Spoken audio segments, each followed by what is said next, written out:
The Mario Rosenstock podcast with On Ice, Ireland's premium ice skating experience, where winter memories are made. Visit onice.ie.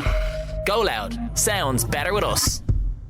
Coming up on this episode of the Mario Rosenstock podcast. Did it ever become emotional? Yeah. The very last day, the very last show, you know, the very last link, that took a lot of our broadcasting skills to keep that together, because it was so beautiful, as in it was such a celebration of our time from everyone's point of view, from ourselves, from our team, from the station, from all you guys, from the listeners. It was that word. It was bittersweet. It was heart-wrenching to finish the Dermot and Dave chapter.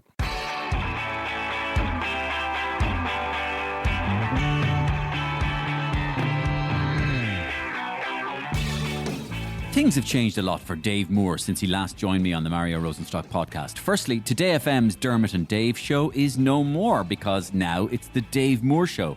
After Dave's co-host of over 20 years on the long-running show on Today FM's mid-morning stretch, Dermot Whelan moved on to focus on his mindfulness career. Secondly, Dave has also just published his first book called Dave's Bad Jokes. Well, it's actually a carefully curated collection of questionable gags sent into his show by listeners over the last few years, which he has put together to put out a book. And it's caught the eye of a few well-known personalities, some of whom will be phoning in later to read out their favourite bad jokes. But Dave and I also had a wonderful chat. There's so many layers to Dave. And we also nerd out over music, something we're both very interested in. Dave is very knowledgeable about music, the mechanics, the structure of music, even from classical music to thrash metal. And I'm very fascinated by the structure of music as well, and the stories behind songs. And he reveals his obsession with different accents. Wait until you hear his authentic, I think it's Glaswegian accent. He's just talking away to me for a couple of minutes. It's very good. And he talks about what life on air has been like without the co-host he has shared a studio with for over 20 years. If you're brave enough to take the risk and change your career to something you're super passionate about, but doesn't guarantee you the same level of success as what you're doing, to leave that behind and try something new is so brave. And I deleted every app there was on my phone. I haven't read a news story or listened to a news story other than what's on my show. Are you serious? In about 7 years, at least. Why did you do that? I was told by a lady on the radio that my accent isn't Glasgow, it's Hamilton. I've had people actually ask me, am I Scottish? If I'm doing it full flow like this. The key I've learned to accents is, as soon as you make it into a caricature of itself, that's when you lose it. A woman walks into a library and asks if they have any books about paranoia. The librarian leans forward and whispers, "They're right behind you, baby." That's good, Eamon. Eamon, that's a great Now, delivery. I added the baby. Now, does the baby work? Yeah. Or does it take away from the scanning? It really works. Jesus. Dunphy can tell a joke. He's good. Dave will be here very shortly, so stay tuned. But first, I am delighted to thank my sponsor for getting behind the Mario Rosenstock podcast. Delighted to have them on board. They are On Ice, Ireland's premium ice skating experience. Like, it's returning this winter season, and it's bringing back the magic of ice skating nationwide for the next few months. It's got locations pretty much nationwide. Dublin in Dundrum Swords, Marion Market in Cork, as well as locations in Waterford, Limerick and Galway. So there's one fairly near you wherever you are. And I mean, it's a great activity, ice skating. Enjoy Ireland's #1 festive and family entertainment this Christmas. I couldn't think of anything better to do. Get out and about. Good for your fitness, breathing. You feel great after you've been on ice, and you feel like you've done something worthwhile. And I think the kids will love it if you have kids. Grab your tickets now at onice.ie. And let me know if you do go to any of those locations. What's it like? What was your experience like? And we'll give the guys the heads up and some feedback. That's On Ice, Ireland's premium ice skating experience. Thanks, guys, for getting involved with my podcast. Right, listen, what's going on? Comedy, that's right. And the extraordinary times we live in, as Donald Trump, as President-elect of the United States, is causing much consternation, not only across the water, but even on this side of the world, as he has a slew of cabinet picks, which are causing, well, shall we say the least, consternation, and they're pretty controversial. Matt Cooper is on the case. Today FM. Right, welcome back to the Last Word American Politics slot with Cal Thomas. Hey, Matt. And Marion McKeown. Hi, Matt. And Cal, I'll start with you. Trump's cabinet appointments are simply insane. I'm looking at them here. A Fox News host with no experience as Secretary of Defence. Well, Matt, you would say that. You're totally biased, Matt. And No, I'm not biased, Cal. I just hate Trump's guts. Matt. Yes, Marion. Not only do you have the Fox News fella, who's a total wingnut, by the way, Republican conspiracy theorist, you also have Robert F. Kennedy Right. Jr., an anti-vaxxer in charge of public health, Matt. Right. Didn't he murder a bear or something in Central Park? Oh, I can't remember the details. But anyway, if you think that's bad, there's news coming through on Reuters that they're going to make the head of the CIA, would you believe it? Who? Harvey Weinstein. What? And even worse, Matt, and this is shocking. He's appointed the new head of the Department of Justice. It's the Menendez brothers, Matt. Come off it! Yeah. He's a psychopath, Cal Thomas! The Menendez brothers, for God's sake! Well, Matt, nobody knows more about the American legal system than Eric and Carlisle Menendez, you know? But Cal, for the love of God! Well, Matt, I do take Marion's point, and I think even more worrying is the breaking news, Matt, for the 250th anniversary of the Declaration of Independence. What breaking news? What now? Well, we're hearing that Trump has appointed P. Diddy as head of party celebrations. Jesus! Yeah. You are not serious! That's it! Hey, That's it! I'm Matt. finished! I'm packing it in! Hey, Matt. Oh, I'm handing in my resignation Saturday! Only messing, No, Matt. this is my last show ever! Matt. I'm off to Mongolia! God, Good he's luck. joking. And if you want to see, by the way, exclusive comedy every week on the Mario Rosenstock podcast, of course, only for you, exclusive to you. It doesn't go out anywhere else. And if you want to see me in action, live, performing my biggest show ever, Gift Grub Live 25, live on stage, a one-man show that will blow you away, I promise. And even though I do say myself, I start my nationwide tour after Christmas in February. It's nationwide: Cork, Limerick, Cork, Galway, Mayo, Donegal, Wexford, Ulster, Derry, and of course, 3 Arena Dublin, my biggest show ever, Friday, March 28th. What a good Friday night that would be for you and your friends to come and see me at the 3 Arena. Go to Ticketmaster for details for more. I'd love to see you there, and let me know if you're coming. MarioRosenstock@gmail.com if you want to get in touch. As always, I read them all, so please do get in touch with me. MarioRosenstock@gmail.com. Okay, let's talk to Dave Moore. We chatted just after Donald Trump was elected as US president. Well, you know me and my obsession with US politics, so I just couldn't help myself because I didn't even know where Dave stood on all this stuff. So, Dave, you lived in LA for 3 months? I did, yeah, back in 2002. Before I worked in radio, my wife was an actress and then girlfriend, and she just had done it for 10 years, and she went, look, I want to either do this or not do this. So I want to go to LA, I want to go to Hollywood, I want to see if I can get an agent, get a manager, see what happens. And I said, well, I'm a musician, I can work from anywhere, I'll go with you. So we went for about 4 months, and she tried it all, and she hated every bit of it, and we went home.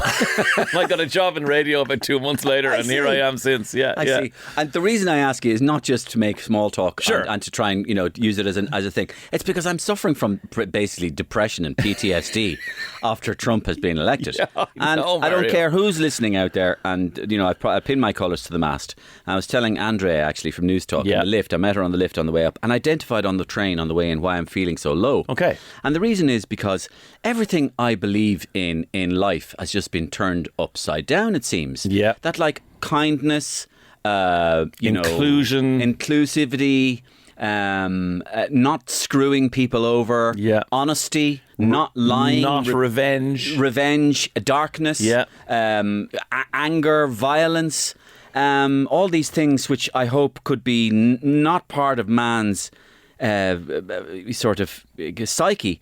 They've just elected the embodiment of that in the States. And sorry, I'm on a bit of a rant, and I don't want to be on a rant. So, but what I wanted to know, Dave, was you lived in the States, and do you have any feelings about it yourself? I mean, in a sense, you are a 9 to 12, family show, entertainment based thing, and I don't want to drag you into any political mire, and we can edit all this out if you want to. No, I don't want to. And I really mean that. Yeah. But you are obviously an articulate, intelligent fellow who has lots of different interests. I wonder, do you have any thoughts on politics yourself? What I've done, Mario, is I opted out of news and current affairs about 7 years ago.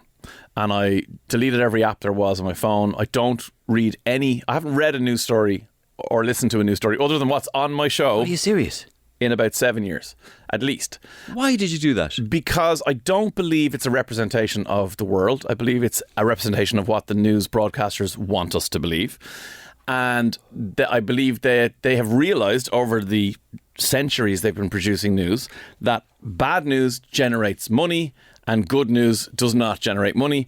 So what they do is they feed us the stuff to make us afraid, to make us buy things that we need to protect ourselves. And the ultimate embodiment of that is currently what's happening in the US and the gun lobby and all of those things. That it has kind of, like a spot, it has grown to this kind of, huge, like, throbbing spot in America. So I bailed out of that a long time ago, and I don't read news and I don't follow current affairs. Obviously, I'm not going to be able to avoid the US presidential election. I'm aware of it. I know exactly what's going on. I know I have my opinions on what I think is good and what I think is bad. I would be very much of the same cloth as you. I am all about, if you're not hurting anybody, everyone should be able to do whatever they want. Love everybody. Keep everybody safe and warm and cosseted and happy. And yeah, what's happening there is as you said, is the antithesis to all of that. So I'm unlikely to get involved in a heated political debate that is informed, because I don't inform myself, but that's just because I don't believe that there's any more value in a terrible news story than there is in 7 dogs that were sitting in the DSPCA shelter were actually homed last week for the first time in 18 months. That's as much a valid news story to me as there's been a murder, there's been death, there's been terrible things in America, but we're not fed those things. Yeah, well, that's really interesting. I mean that now, because what you brought up there was the commercialization of news. The idea that news has been turned into a consumer disposable item. I mean, even the whole build up to this Trump-Harris race was the race. The race is close. Keep tuned in, folks. Now we go to a break. It's infotainment. It's entertainment.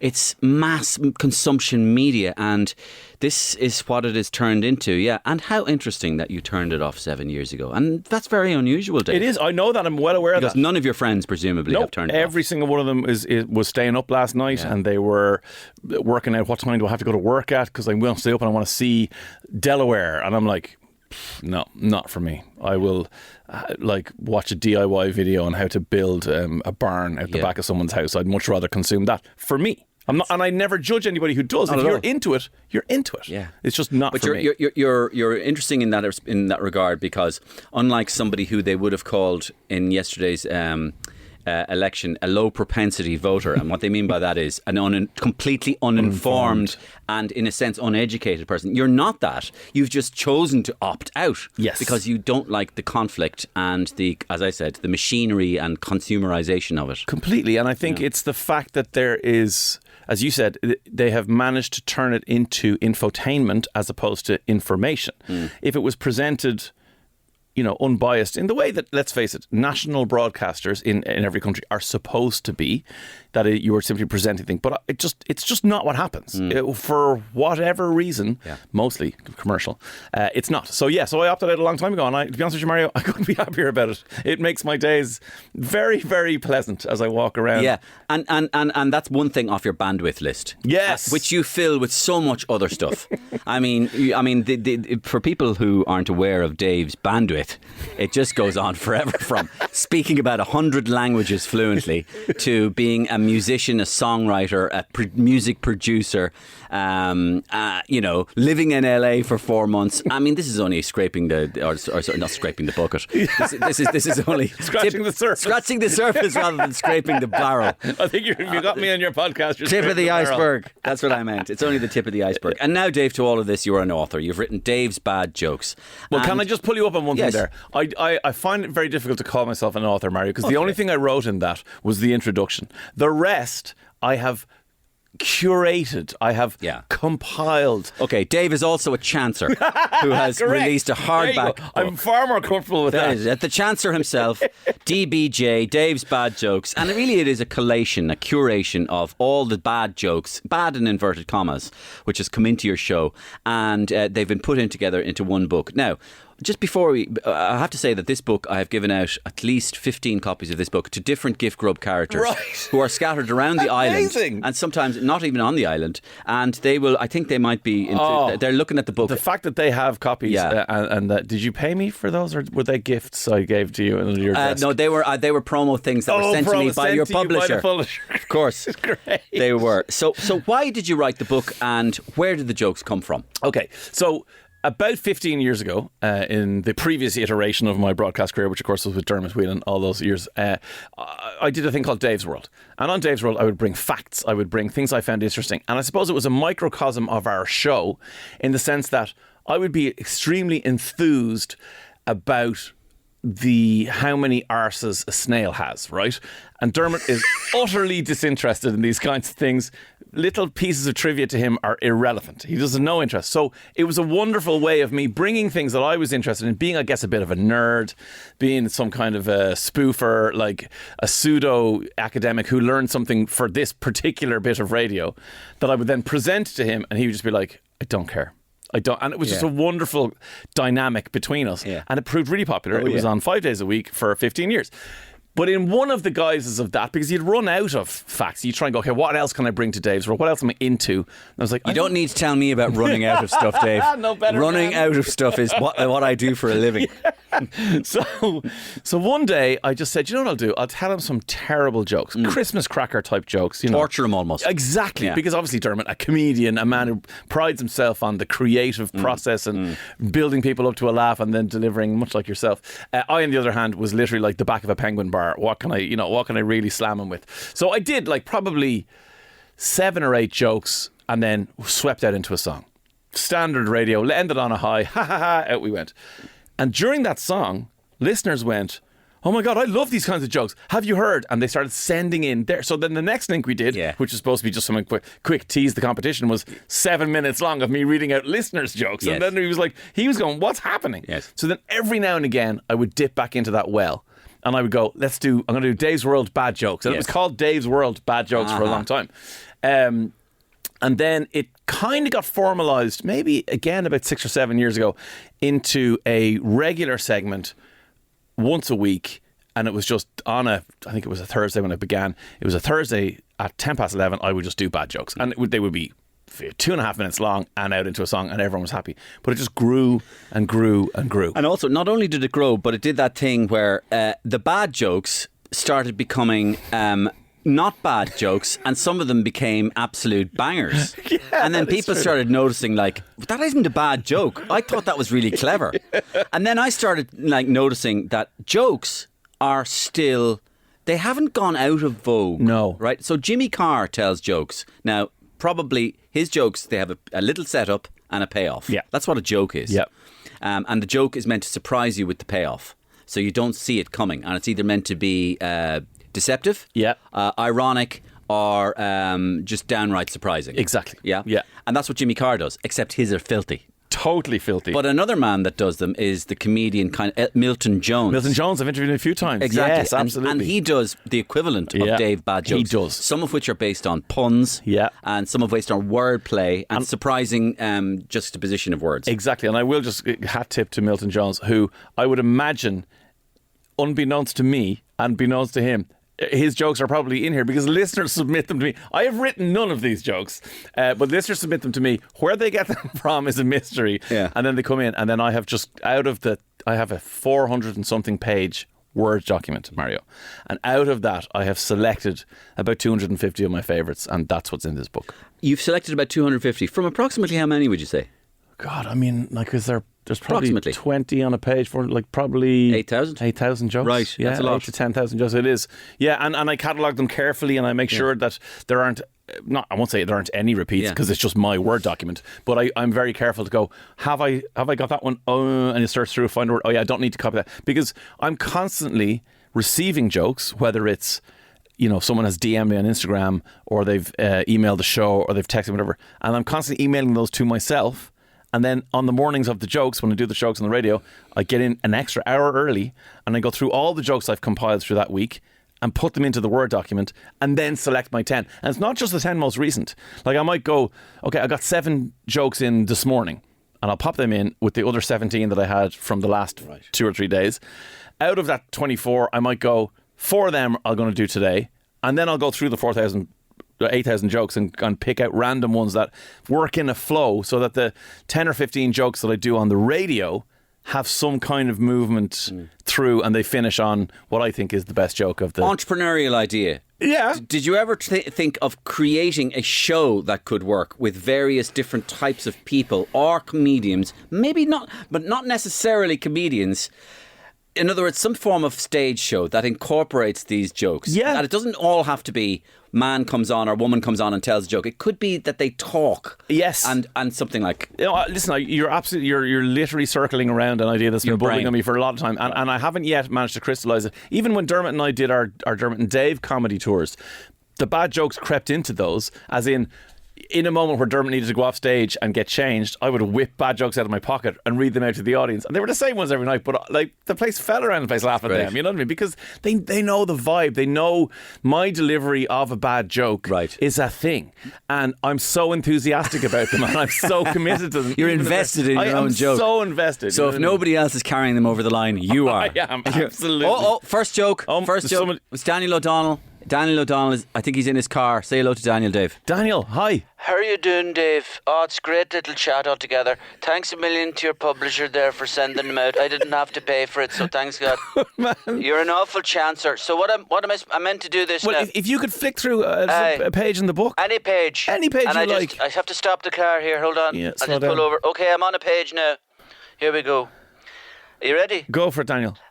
Do you know all these? I know a few of them, not all of them now. I'm not fluent. After I gave my dad his 50th birthday card, he said to me, "You know, son, one would have been enough." See, I love that. I'm not sure Daniel gets it. Sorry, I think I need to do another one. Go do another one, Daniel. No. I answered the door this morning and a 6-foot-tall beetle punched me in the face and called me an idiot. Apparently there's a nasty bug going around. Oh, Jesus, that's great. I love that. Magella, he's telling one about a nasty bug here. I said, Jesus, he's me sold. Yes. Fair play to him. Oh, Daniel, what an honour. Oh, you got him on the second one. What an honour, yeah. It took a while, but brilliant. Okay. And do all the jokes... where do you think the jokes come from? Because you say they come from your listeners. Yeah, which they do. Yeah, but they're not making them up. No, there are very few. There are some. I will say there are some people who definitely are comedians, and they even bill themselves maybe in their title on Twitter or X, whatever it might be, something comedy. And have you seen? And they have written jokes now, what I would do is I credit everybody on the radio show with their. I say has sent in, you know what I mean? Because that's what they've done. So I don't have the time or the manpower to go and research where the joke is going, because it could be Milton Jones, it could be any one of the other one-line stand-up comedians that do. They could be the guys who win the Edinburgh Joke of the Fringe or whatever. So what I'm doing is simply bringing, hopefully, mirth, hilarity, groans, cringe, whatever, to the radio airwaves and now into book form. But the idea is just that, again, these are just funny, silly jokes, and they come from everywhere. As I said, there are very few that actually write them. I would say 99% of the people who send me jokes have found them online, have heard them in a pub. Their mate told them. Sometimes I'll get a voice note from a pub on Instagram. Do you know what I mean? Like, here, Dave, here, you have to hear this one. John's out to tell him again, there, John, and we record, and you hear the background, the pub, and whatever. Oh, they're brilliant, and they're just thinking of me. Or even lads, particularly in trucks. The lads in trucks seem to love jokes. So I'll get voice notes and you can hear the rumble of the big 18-wheeler and they're going down the motorway or whatever. And they're like, Dave, I have a joke here for you now. I have to tell you this one. And their deliveries are just deadpan and amazing and a little chuckle at the end. And then I'll just take them, I'll deliver them, and then we'll move on. Well, I love the way you picked the Dundalk accent for the deadpan delivery. Nobody is more deadpan than Dundalk. And fair play to you, that's a very good Dundalk accent. You're embarrassing me, actually, because that's another thing you're brilliant at. You're brilliant at accents as well. I've heard you doing all sorts of accents, Russians and Spanish and Scottish, Glaswegians. Scottish. You're great at Scottish. Do you know what? Do you love the Scottish accent? Yeah, and I find myself... I think in Scottish, which is so weird because my best mate married a Scottish woman, but they live in Edinburgh. I don't hang out with them, but there's something. Talk to me in Scottish. So I would just basically say to you, Mario, that if I'm at home at night on my own I'm watching telly. That's great. I'm having a cup of tea. I'm having a lovely cup of tea. That reminds me now of Ali McCoist or something. Ali, not far off, I'd say. See, I don't even know. But is that Glaswegian or? Yeah, I was told by a lady on the radio that my accent isn't Glasgow, it's Hamilton.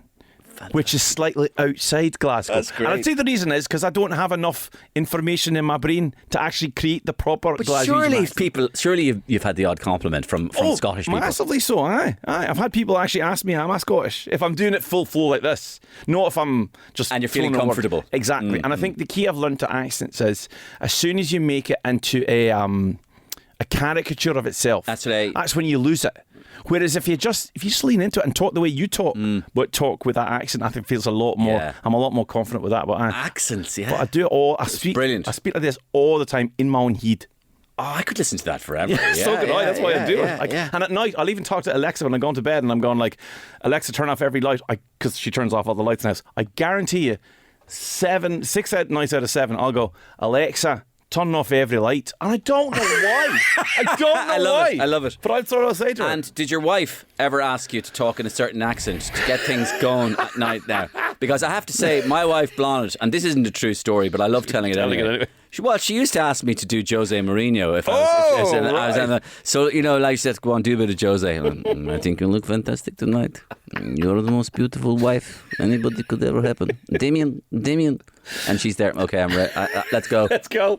I will tell you now, my wife Tracy is simultaneously the least impressed person on earth and the most tolerant person on earth. So I could be doing full flow Scottish, or I could have just listened to a guy who's just voted for Trump. He's very happy about that. And I will talk like this for 40 minutes. And I will do normal things around the house. And I will say, I'm going to cook the lamb curry for dinner tonight. And then I got to go coaching the girls in the soccer training. And when I come back, I'm going to go to the shops. She's like, yeah. And no reaction. Like, just fine. I will communicate with you because I know if she says, stop, you're annoying. Yeah. I'll go. You're worse than me, yeah. I can't, Mario. I don't know what's like. I love it.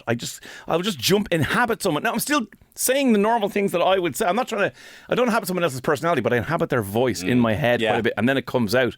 I love it. But I could do the greatest impersonation / accent / whatever, and she'd be like, yeah. I'll still just talk to you. Did you ever? Because you're kind of a bit of a polymath like this. Did you ever look at the genesis of accents and where they come from? I was once asked to do a TV program which never got made, and I was going to travel around. It was for RTE, and I was going to go around the world looking at the basis of all the different Irish accents. Wow! Yeah. So, for example, and some of this might be apocryphal, or some of it, but some of it is urban myth.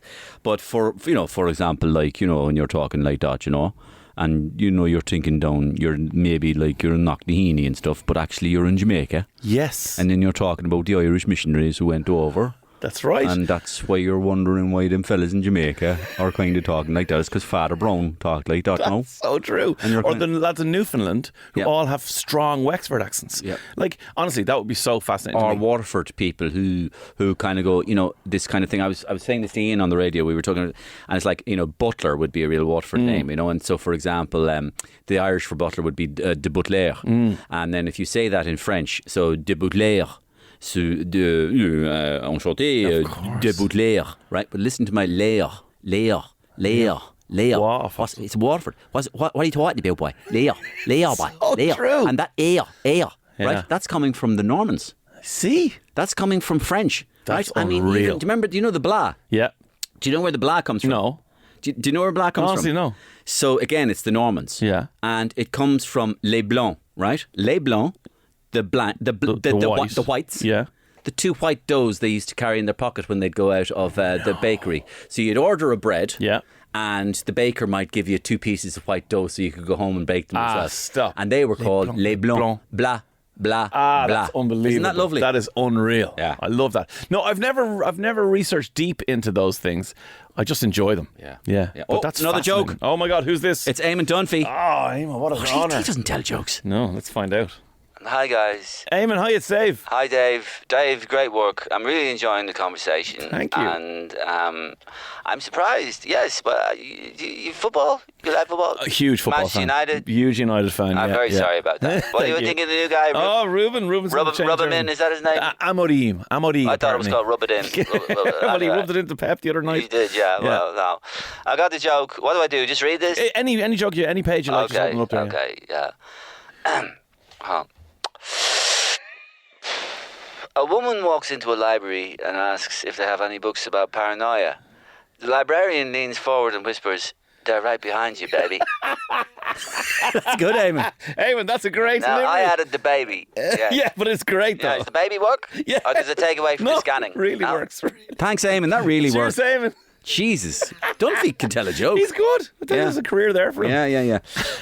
Accents. That was hilarious. Thank you. That's hilarious. I love that. What else? Okay, so the book, Bad Jokes, and you talked about Dermot there. And, of course, you went from Dermot and Dave to Dave.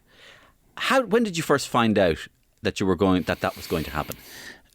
Look, Dermot and I are best mates, and we still are, and we always, have been. And that's true. That's not just... No, it's not just some kind of like radio persona, like genuinely best friends. And so his decision to leave radio was never a surprise to me, because we talk about everything, and we talked about this for years. Not that he was miserable and wanted to get out of it for years, but he talked about the excitement of trying something new and different, that he wanted to go into this world of teaching meditation, and so he wanted to explore this. So he would talk to his best mate about it. It just so happens his best mate is also the guy who's surgically attached at the hip to him from a radio point of view. So I think, Mario, like it's been brewing, I would say, for 3 or 4 years, in terms of him going, can I manage to be in radio every single morning and do the other things I want to do? Where that is teach meditation, do comedy, write a book, make TV shows, all these other things. It's difficult to find when you're in radio. And people often laugh because they think 9 to 12, you come in at a minute to 9, leave a minute past 12. It's not. It's all consuming. It takes up a lot of your creative energy apart from anything else. So he would have found it very difficult to pursue all these things without feeling burnt out and run down and all these things that happen to you when you're exhausted. So I guess it was brewing that he wanted to try stuff and not be exhausted. So the obvious thing was eventually that the radio had to give way for him to spend the time doing the other things that he wanted to do. So it's been a long time coming. I suppose it crystallized probably in 2022 when our contracts were coming up for renewal in the radio station.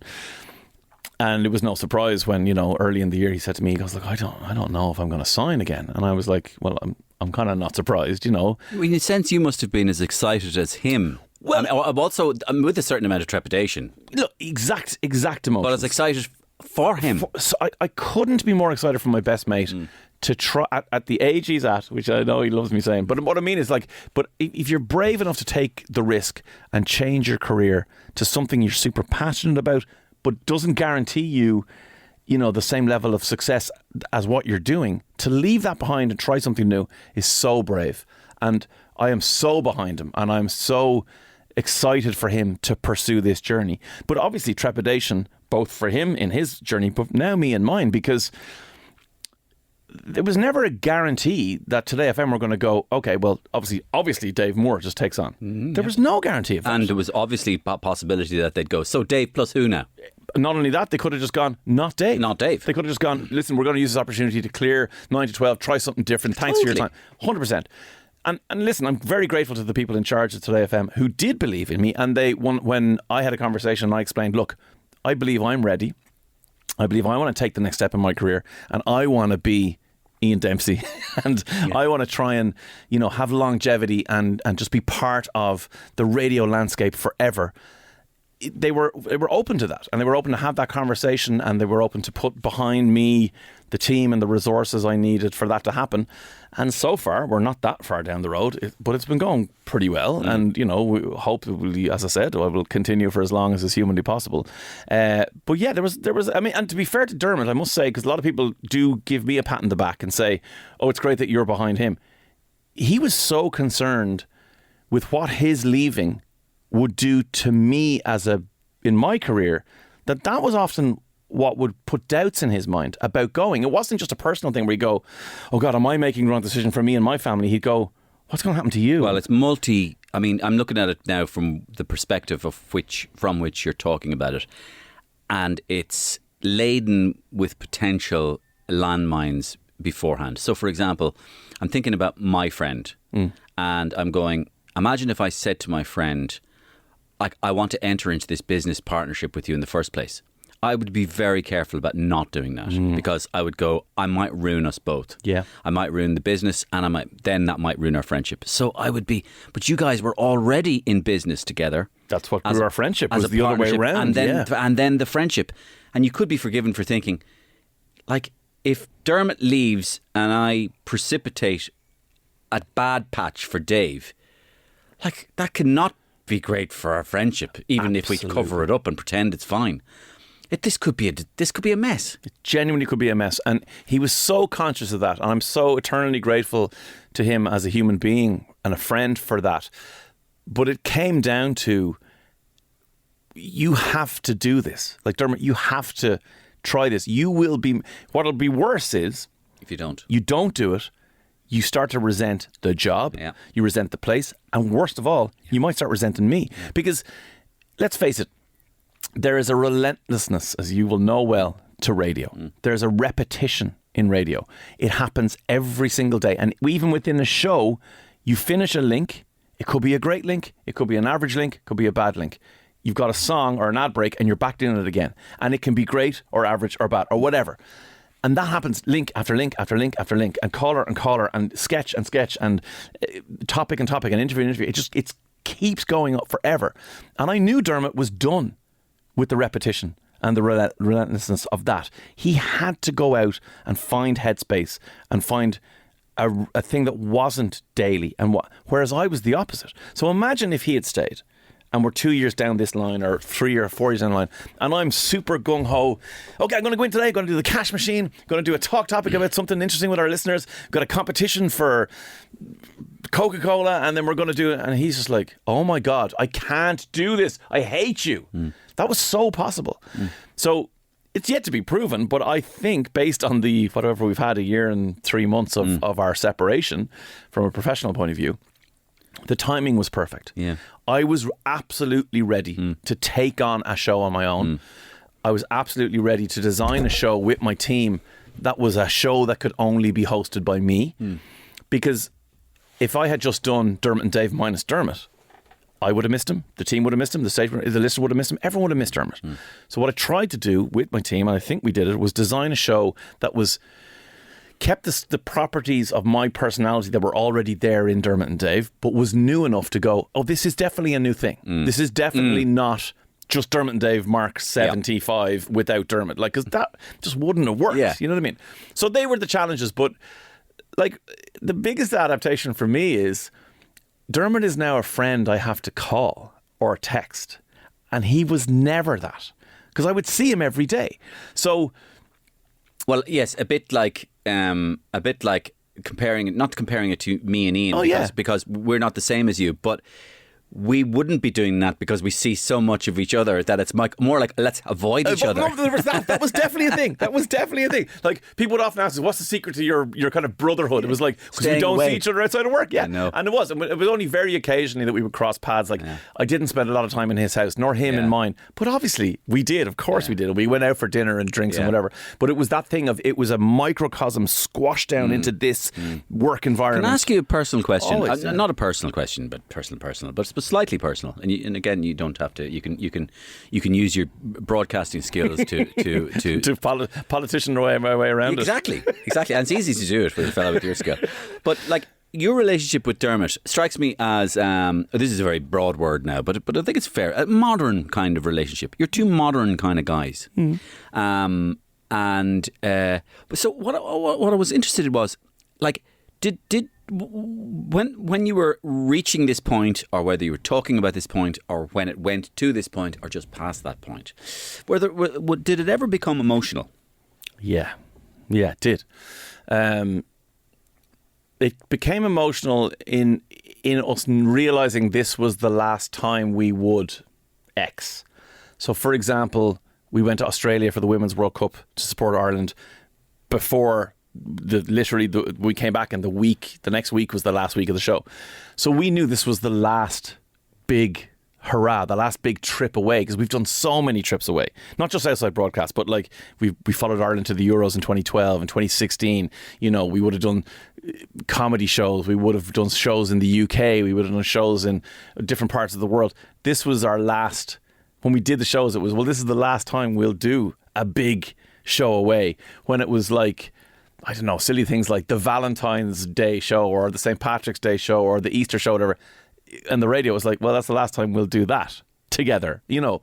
So there was a lot of that. That didn't really bubble up in terms of massive emotion. It was more like a reverence to that we would sit in and enjoy those things that, because every week we knew we were getting closer. So sort of like a bittersweet. Yeah, feeling. Very bittersweet. And I think, look, the very last day, the very last show, you know, the very last link, that was, I mean, that took a lot of our broadcasting skills to keep that together, because it was so beautiful, as in it was such a celebration of our time from everyone's point of view, from ourselves, from our team, from the station, from all you guys, from the management, from the listeners, that it was that word, it was bittersweet. It was heart-wrenching to finish the Dermot and Dave chapter. But it was also the right thing, and that kept coming back, and that sweetened the bitterness all the time. You know, it was the right decision. There are a lot of radio duos out there, and there are a lot of male radio duos in the world. Yes, in the world. It's an extremely popular formatting idea. I mean, I suppose in the last 20 years, people have copped on to female duos as well. And the male and female duo was always a go-to place as well, for obvious reasons. Let's play girls against boys. I said, oh, that's a great idea. Battle of the Sexes, 20 past 8 in the morning. That's a great name, Battle of the Sexes. But if I may be forgiven, you can comment on this if you want to, but one of the things I think that kind of you guys had, and I suppose you've taken this as well into your solo work, is that there was a kind of a non-snarkiness about you guys. So I think by its definition, two guys together are often quite snarky. Yeah. And they're a bit smart aleck. That can be really funny sometimes. Yeah. But they tend to be a bit smart ass. A little bit too much sometimes, And maybe I'm being even a bit unfair to the idea of smart ass, because smart ass can work. Yeah. But I think what your unique selling point, as it were, was there was a kindness to you. Yeah. And maybe a slight,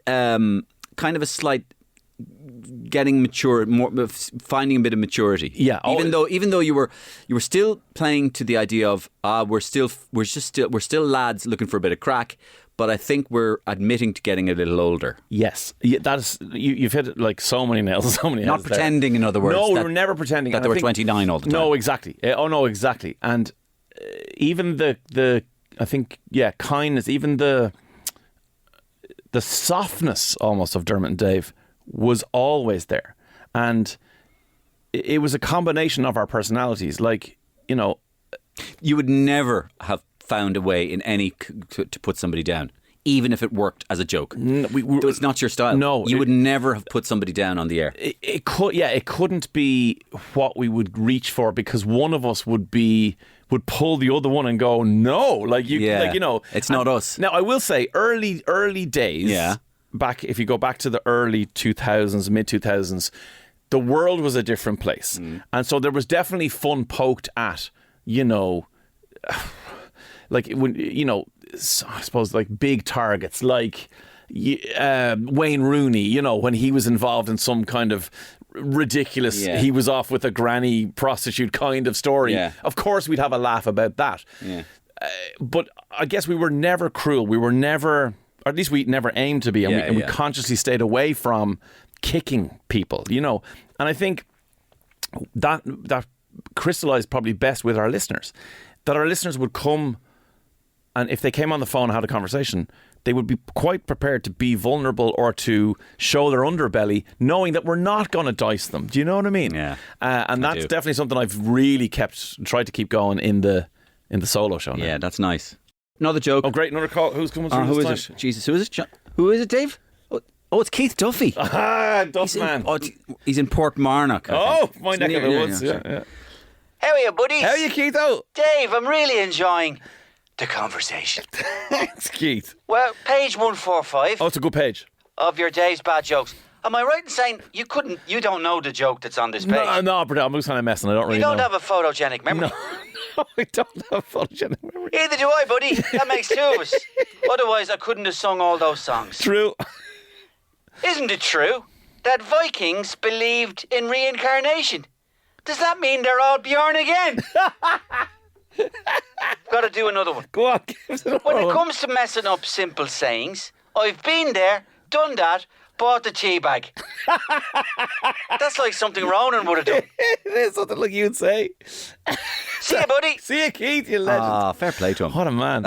They've loads of them have the book. I'm very impressed at how many we've managed to farm out to that. It's brilliant. Boy bands. You love boy bands. Love them. I'm going to get to a place in this interview now where I talk to you a bit about music. Yes. Because, I love... It's like I adore music and I'm very, very knowledgeable about music. Yeah. So I don't have deep interests in, like Matt Cooper would be there. Jeepers, I love Bad Bunny. Puerto Rican indie rap is hilarious. And you're going, I've never heard of Bad Bunny. Yeah. And Bad Bunny would have billions of followers Yeah, and it's billions crazy. of streams. And I've never heard of Bad Bunny. So Matt Cooper would be really... now, John Caddell says he's only putting it on to try and be hip with the kids. Oh, okay, right. But I believe he is. Matt. I believe Matt. So I don't go to that. So I love sort of what I might regard as classic stuff. Yeah. Classic stuff. Great right? songs. Great songs. And to that end, I've always been very interested by the phenomenon of what is a great musical idea, even, you know. And you had, of course, that experience with being a boy band songwriter And producer. And producer. So Writer-producer was effectively what my career was supposed to be, Mario. Yeah, That was exactly, my aim. exactly. Yeah. And one of your favourite songwriters is a fellow called Max Martin. And like a lot of people out there wouldn't know. So what did he write? Max Martin... He's not. First of all, he's not a singer. He's not a singer at all. No, he's ever sung on any track. He is a Swedish guy who... There's a guy called Dennis Pop. And Dennis Pop was the kind of... began this whole pop writing out of, in other words, writing for other people. It was always there. Obviously, Motown was full of, it was a factory of hits or whatever. It's always been done. But Dennis Pop took Max Martin under his wing when he was writing for New Kids on the Block and other acts like that. And Max just showed this unbelievable propensity for writing hits. And right now, if you go through the top songwriters who've written the most number ones in the world, it's Paul McCartney, John Lennon, and Max Martin. That's who he's in the neighbourhood of.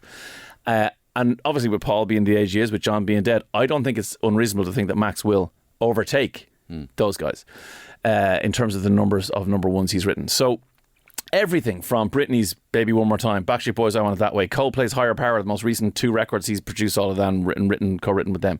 Like, he's across every genre of music, every genre of pop music. There's nobody he really hasn't worked with that's worth their salt, to be honest with you.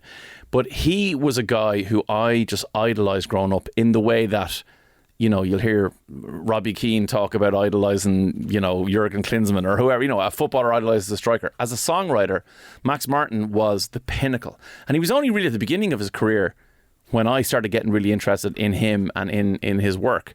Because I started my songwriting career in 97. Yeah, 97. And, by the turn of the millennium, he had written I Want It That Way and Baby One More Time and all these, like, he was so huge.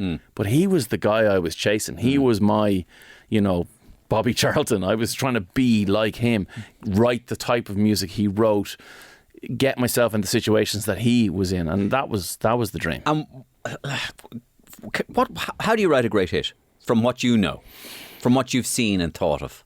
So let me just say something. So I've analysed it as well, right? So there's a classic several ways of doing a kind of a structure of a song.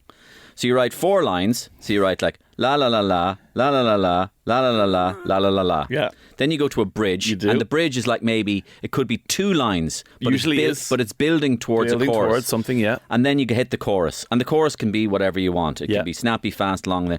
Then you go out of that, and you maybe repeat the first verse 4 lines again into the bridge, into the chorus. And then maybe you do a middle 8. Middle 8, yeah. And the middle 8 is where the song changes, and it sounds something unlike the song. Yeah. But then it's a bridge into the final chorus. So that's a typical. That's exactly how you would structure a song. And one other thing that I've noticed from hits apart from structures, which generally keep to a very, very... You might think they sound a bit different, but they don't. Not really. They're playing the same game the whole time. Even Olivia Rodrigo and... Absolutely. They're all doing the same thing.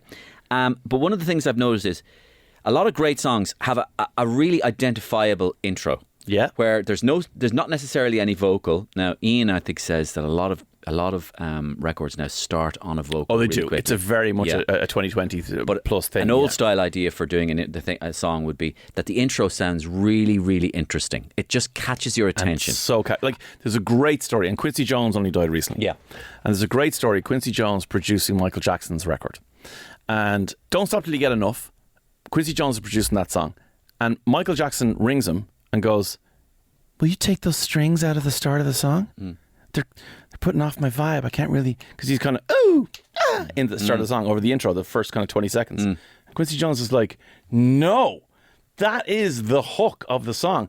If you don't have that, the song is not going to be the song it is. That's the siren call. People know there's the song. There it is. Shut up, everybody. Get on the floor. Exactly. Here it is. So even the greatest, Michael Jackson, even the greatest songwriters can miss the bits the producers are putting in. So... Yeah, but there was a great story about it. I think it was bad. Yeah. And Jackson went, it needs something. And then Slash came in, right, did his guitar solo. And Jackson wasn't asking for this at all. And the guitar solo, Slash came in, did the guitar solo for basically free. Yeah. And Jackson heard it and just went, oh, that's incredible. Let's just leave it. You know what I mean? Yeah. Listen, there's so many of those stories. Look, ultimately, the formula, as you said, the formula for writing a song hasn't really changed in modern pop music, okay? So since the 50s, this is what a pop song sounds like, and it hasn't changed that much. It's why even boy bands like Take That would have covered My Little Teddy Bear, those kind of 50s vocal songs, because they're structurally perfect. And they fit exactly, and they're cute, and they're all those things, whatever.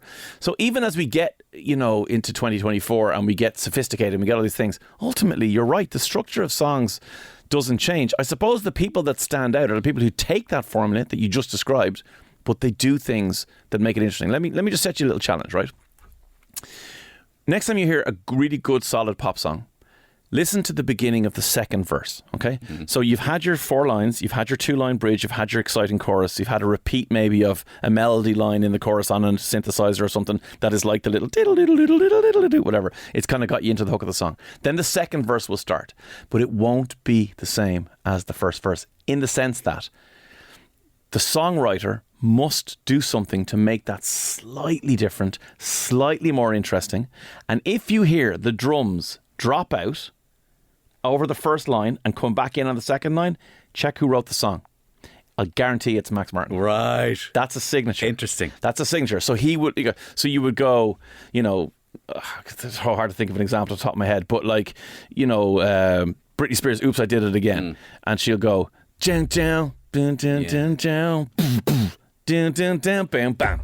Drums back in now, because she's done the first line in hits and stops, and it's your ear goes, oh, that was interesting. Yes. The melody's the same, so it's familiar. It's what I expected, but the bits around it where the drums were gone, and then they came back in, and I was really happy. He's so good at those kinds of things, and that's his production hat, as well as his writing hat. So look, there are so many things that go into making someone who's great at whatever they do. There are so many elements. If it's a footballer, if it's a radio presenter, if it's a comedy writer like you, there are so many bits that go in. But he has so many bits that have revolutionised what we do in pop music now. I took when you were talking there, I was just taking little notes there, and I was going to ask you. Do you have maybe 1 or 2 examples of what you might think you might call a perfect kind of pop song? It doesn't have to be your favourite song. Sure, yeah. Perfection. Perfect pop songs. I'll hit you with one anyway. Go on. I Want You Back. I Want You Back for Good. Oh, Take That. Take That. It's kind of structural perfection. Perfection, yes. Absolutely. And I'll go back then a little bit further, right? And I'll go back, Tonight You're Mine completely. Oh my God, isn't it the Shirelles? Will you still love me tomorrow? Oh, it's just absolutely perfect. Everything about it. And the build. Another person I'll throw into that kind of classic song perfection as a writer is a lady called Diane Warren. And Diane Warren would have written some of the biggest songs in the world again. Yeah. So, for example, she would have written Shania Twain's biggest hits. But she also would have written Don't Want to Miss a Thing for Aerosmith. Yeah. Right? And you just go, how could someone who writes this kind of ballad write that song? But she gives it to Aerosmith, and Aerosmith make it into an Aerosmith song, but she wrote that. And so she's somebody who has concocted these utterly perfect, beautifully written and constructed pop songs. The formula is there, and it's been there for a long time. It's just the challenge now is to make that really interesting. The challenge now is to make that relevant to a 2024 musical audience, and that's where these people are earning their money. Okay. Robbie Keane is on the line. You mentioned him. I love him. Yeah, One of my favourite humans. How are you? Robbie! Dave! What's the story? Or Robert, I should say. Robert, what were you talking about Jürgen Klinsmann? He was a load of bollocks. Dimitar Berbatov was the best player I ever played with. What a hero. He was liquid gold. He was silken. He was. Silken. I love him so much. You know, he'd go through you. You wouldn't even know he's going through you. Yeah. He was like honey. He was like human honey. Human honey. Now, page 77 of Dave's bad jokes. My girlfriend just couldn't accept my obsession with horoscopes. In the end, it tore us apart. That's fucking brilliant. Come on, Robbie. My new bed plays Metallica to help soothe me to sleep. Nothing else matters. That's funny. Robbie Keane. We see, sometimes you don't see them coming, do you? I remember on the story behind the song, an item I was doing on the Sunday roast a few years back, which I just loved doing it. I remember that so well. I loved doing the show as well. But I remember Ruth Ann Cunningham came on, and she told me the process of being in a room for a couple of days with Niall Horan and how they actually do it. And it is, as you might imagine, it literally is two kids going, so what have you got? And somebody will go, I just have this thing, la, la, la, da, da, da, la, right, la, la, la, da, da, da.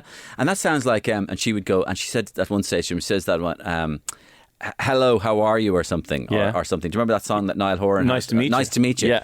And when I first heard Nice to Meet You, I was going, that is the shittest lyric I've ever heard in my life. But then it does kind of grow on you, the kind of simplicity of it, and maybe even the theme of what he's just trying to get at in the song, just that simplicity of an introduction to somebody. And when you first hear it, you go, nah. And it's maybe on the 10th hearing you go, oh yeah. I think one of the perfect modern examples of that, other than Niall Horan, which is a really good shout, is Taylor Swift's We Are Never Ever Getting Back Together.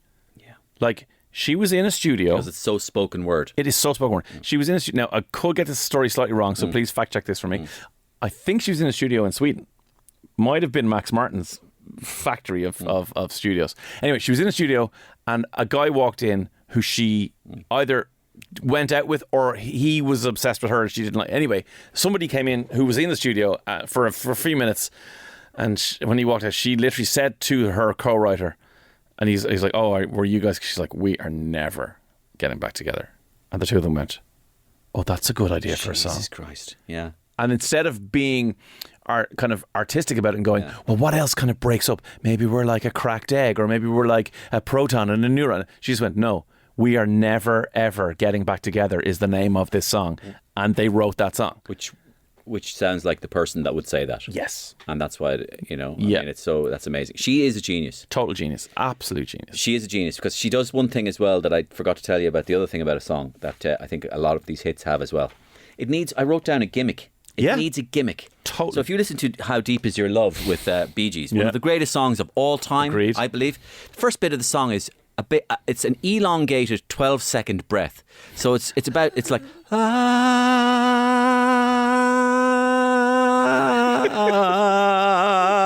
oh, in your eyes.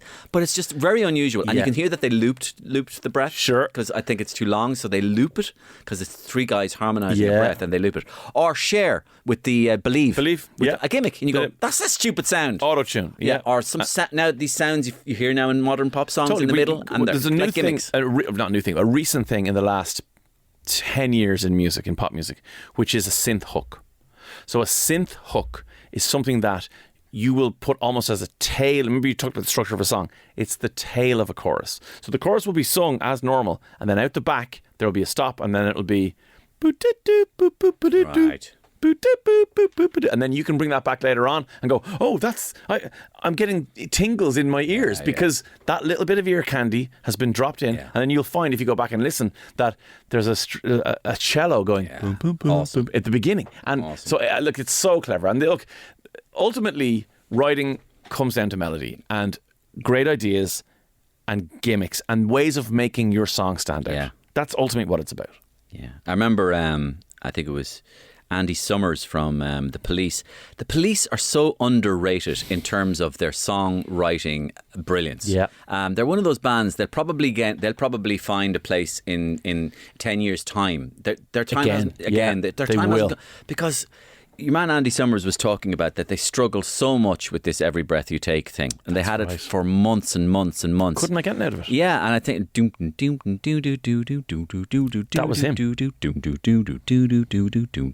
And it's just pure genius. Sting literally said to him, he said, "Look, this song, it's not happening. It's not happening." I think it had it in a bossa nova or something. Yeah, and he said, "Go in there and do Andy Summers on that song." So he arpeggiated that on the guitar, but that's just picking the bits of the chords.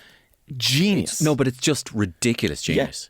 Yeah, absolutely. And again, another example of those things where the bass player in the band, who so often comes up with the thing, like in Queen as well, it's happened quite a bit. Yeah, no, absolutely. Like that, there's just so much to music, and the great thing I love about music is this, right? You've actually proven it in this. You build yourself. Earlier in this conversation, as somebody who's unlearned in the way of music. I'm unlearned. Mario, but the point but is, I love it. But that's my point. Is like you're not, because there's no learning. As in, no, there's no learning. Like you can, of course, right? I have maybe a more experienced brain when it comes to the structure of a song, or the theory of music, or whatever it is. But I also am outclassed 50 million times over by guys going up the scale. So I'm somewhere in the middle, and a 4-year-old child is somewhere down here, whatever. But isn't the amazing thing is that it doesn't matter. The 4-year-old child will get up out of their chair and do a little dance to a song. You'll enjoy a song in one way, I'll enjoy a song. And the person who knows literally every nuanced nano detail of music can still enjoy the music. That's what I love about it. And music takes you to a higher place that we have difficulty understanding, a higher level of humanity. Yeah, a higher thing. It's people call it art or whatever, but it's getting closer to beauty. Do you know whatever beauty is, or it's getting closer to the transcendent. Yes, which we are always, which we seek, which we're aware of in life as well. We're half aware of it. In Irish culture, we talk about ghosts, and there's another afterlife, not an afterlife, but there's another life next door to this life. Yeah. That we live beside another life. Yeah. Like people talk about ghosts and everything in Ireland and all this, and the puka and all this. And we live side by side. Moncon McGann would talk about that. Yes. And I believe music is in that place. I would agree. It's incredible. It really is incredible. I could talk to you about it all day, Dave. And we have another person. Oh my God, he's reading it. Oh my God, it's the President of Ireland. Get out. Oh, come on, let me wait till I hear it. Hello? Yes, indeed, Mario. Mario, this is a wonderful conversation. The musical part of it is stunning. I didn't know you were going down that direction at all. Do you want me to tell one of these jokes, yes? Uachtaráin, I would be so honoured. Yes, Dave please, here. Michael D. Hi, Uachtaráin, how are you? Dave Moore. Yes, indeed, I know, Dave, yes. What do you call an alligator wearing a vest? An investigator. That's rather good. We gave you a good one there. What do you call an Irish lad who breaks up fights? Leave him alone. I thought I told that right well. You did. Page 137. Go on. A lorry load of tortoises crashed into a trainload of terrapins. What a turtle disaster. Good luck with the book, Dave. Good morning, Uachtaráin. Oh my God, that's fantastic. So honoured. I must say they all told the jokes they really well. They did really well. Dave, we've come to the end of our chat, and not because there's any particular end to this, because I had probably a fork in the road there. That with the musical chat, I could have gone on for another hour and a half. I would agree. I would love to chat with you about it. We'll have to do this again, Mario. I know. A really, really great conversation. And listen, thank you for telling me everything about you and Dermot and all that, and just continued success, because you really are a bit of a different kettle of fish. You are, you're not just the average old. You're a bit different, Dave, and listen, you're so interesting. I genuinely love our conversations, Mario, and we've done this a few times, and they are honestly some of the most intriguing questionings I've had, because a lot of times I do get the pretty standard, where did you meet Dermot? What time did you get up in the morning? Like, talking to you, I just know I'm in for a treat in terms of the questioning. And honestly, I mean that. It's That's great. so and enjoyable. Listen, thanks a million for all the interviews you do whenever I'm on your show, because you're so pleasure. sympathetic. And as I told you before, whether it was you and Dermot or just you, there was always such a great vibe for a comedian. There is on the show. I love that. The idea of making a nice home for a comedian to be on. Yeah, I'm glad you see that, because that is definitely an aim. So It is thank an you. aim. Thank you, Dave, Mario. thanks so much. Appreciate it. And that's it. Thanks for that wonderful chat to Dave Moore and all his accents and his interests in music, etc. Come and see me live after Christmas. Gift Grub Live 25 on the road for a few months. I'd love to see you there. Go to Ticketmaster for details. And don't forget, On Ice, our sponsor, Ireland's premium ice skating experience. It's returning, bringing back the magic of ice skating almost nationwide. Dublin, Dundrum, Swords, the Marion Market in Cork, locations in Waterford, Limerick and Galway. Enjoy Ireland's #1 festive and family entertainment this Christmas. Thanks to you, On Ice, for getting involved. Meanwhile, folks, thanks to you for listening. If you do like the podcast, all I ask is you tell one other person. Thanks, and talk to you next week.